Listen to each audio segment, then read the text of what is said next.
Hey guys, in this video I'll show you how to delete tags in ConvertKit. Now the first thing I want you to do is just log in, and here in your dashboard, come to the top panel, click on Grow. And when you get to this drop down, click on Subscribers. And we're going to be browsing through all our subscribers right here. So let's go ahead and scroll down. And then here on the right hand panel, you will see this section that says Tags. Now just go ahead and click on any of these tags and you can see how many subscribers have a certain tag. I'll go ahead and click on this tag right here. And then let's go ahead and scroll down. This one I believe should have only one subscriber. There we go. So to delete a tag, all you have to do is click on the tag itself right here, right? Like that. And then you get to edit tag. Just go ahead and click on delete.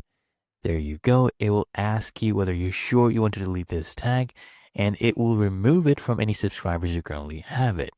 Okay, then go ahead and click on yes, delete, and that is all you have to do. As you can see, now we only have 2 tags left, and that is how you delete tags in ConvertKit.